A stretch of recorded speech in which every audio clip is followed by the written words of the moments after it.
Hi everyone, welcome back to my channel. I'm Huck. Today I am doing my June wrap up. So June was actually not a great reading month for me. I only finished 2 books and I wasn't necessarily a huge fan of either of them. So that was kind of not great. I went into June like really optimistic because like May was a really good reading month for me, and then June just like fell flat for some reason. Before I get into the few books that I did actually finish, I want to mention that I DNF'd one book, which was Delirium by Lauren Oliver. I started listening to the audiobook up for it, and I just couldn't get into it. It is a 9-hour audiobook.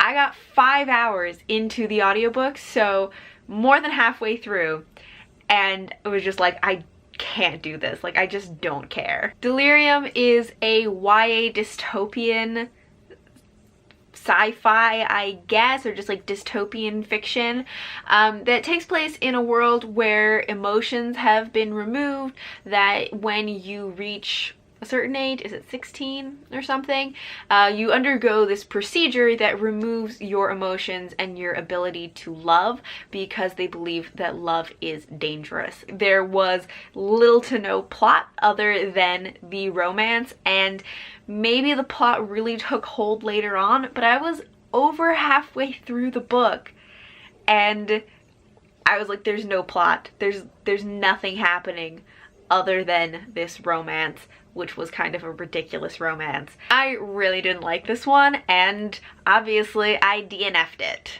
The first book that I completed in June was Flame of Seven Waters by Juliet Marillier. This is the 6th and final book in her Seven Waters series, which I have been rereading.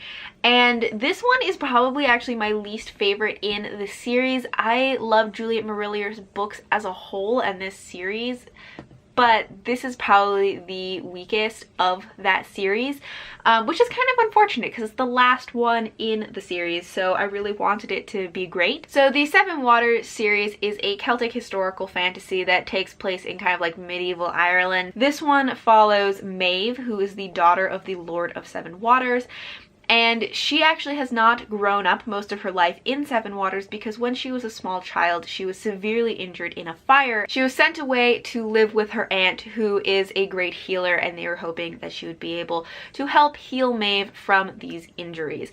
But now everyone's starting to think that maybe it's time for Maeve to go back home and face her fears, face the place where she was injured, face her family, who she is kind of unsure about at this point because it's been so long, and because she was so severely injured from the fire that she was in as a child. She's not sure how she will be received by her family, so she has a lot of fear around this, but eventually she goes back to Seven Waters, and it is about her reconnecting with her family and facing a lot of her fears. And then there's also some fae involvement that is going on in this, and a mystery that she gets involved in. In this story, as I said, Maeve has been severely injured, and so in it her hands specifically have been very injured, and she doesn't really have use of her hands very much, and so she is a maidservant who helps her with a lot of things. As a character, Maeve is very willful and independent. She wants to be able to do things for herself as much as she can, and she doesn't want people to only see her for her injuries or only see her for what she can't do, and so she works very hard to be an independent and as self-sufficient as she can be, and so in that way I really enjoyed her character. I also felt like there were some character inconsistencies with Maeve. One of my main issues with this book was the pacing of it. Her books do tend to be slower paced books, which I usually very much enjoy, but I felt like the pacing was very uneven in this book. The first half of it was very slow and not very much happens, and then everything happens at the end and towards the second half of the book. After I finished this one, I gave it 4 stars because I tend to rate Juliet Marillier's books highly. I really enjoy her writing and her worlds and all of that. But then after thinking about it for a little while, I brought it down to 3 stars because while most of her books are like 4 to 5 stars for me, this one just really missed the mark, and it was more of a 3-star book. The second book that I finished in June was Station 11 by Emily St. John Mandel. I always forget her name, so like had to like think about that one. This is one that I actually listened to as an audiobook. Station 11 is a adult post-apocalyptic story, and going into it, I did not know that actually. I had only vaguely heard about it, and I knew that a lot of people liked it. I heard that it was maybe about like a traveling theater troupe, so I was like, sure, I'll try it. I did not know that it was a post-apocalyptic story. I did not know that it was an adult story. I thought that it was YA. So going into it, I was very surprised by this book. This story does follow a traveling theater troupe. It also follows a few other characters, but it's following all of these characters after a disease has struck the world, or at least North America, because that's where this takes place, and has wiped out a huge amount of the population and has created this apocalypse. And we follow multiple characters as they are trying to make their lives.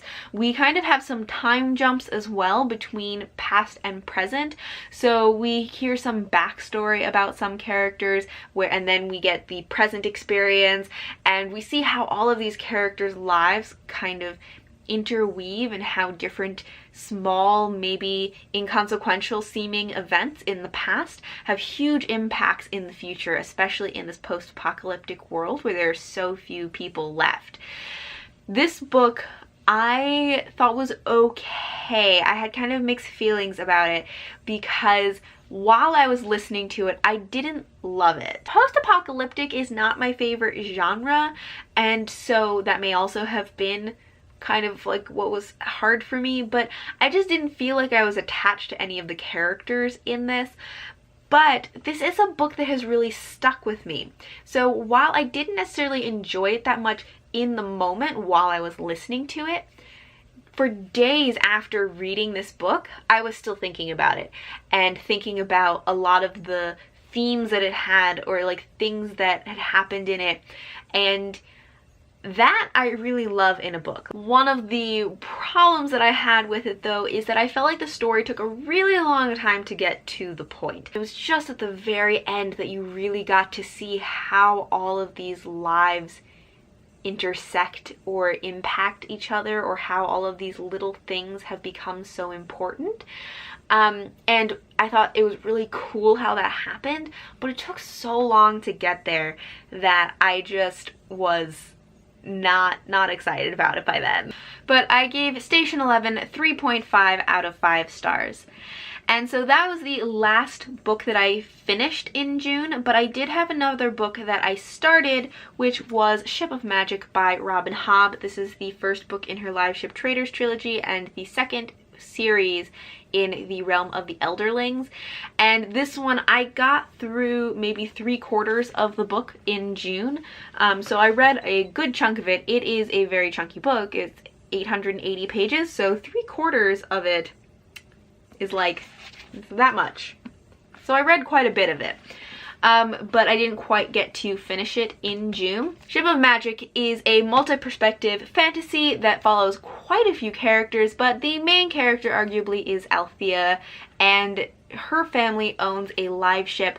The live ships are a special kind of magical ship that have their own kind of sentience, and so they are a very valuable kind of ship because they can help to steer you away from dangers, and they can sail faster than any other ship, and there are lots of things about how they are safer and faster and more productive than lots of other ships, so they're very valuable.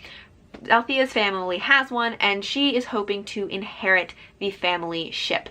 But her family doesn't really want her to, and so there's a lot of family politics that take place in this book to prevent her from having her ship, but Althea is determined to get it, and so she has to kind of go on these adventures and go through all of these things to try and get her ship back. This book also has pirates and sea serpents and slave traders and all kinds of other stuff going on, as well as some very mysterious people who live in the Rain Wilds. I really love Robin Hobb's writing. I think her writing is really great. It's very immersive. It is a slower paced book, but I really enjoy just the experience of reading her books. I also really liked Althea a lot. I think Robin Hobb does a really good job of creating very rounded characters and really evoking emotions for the characters.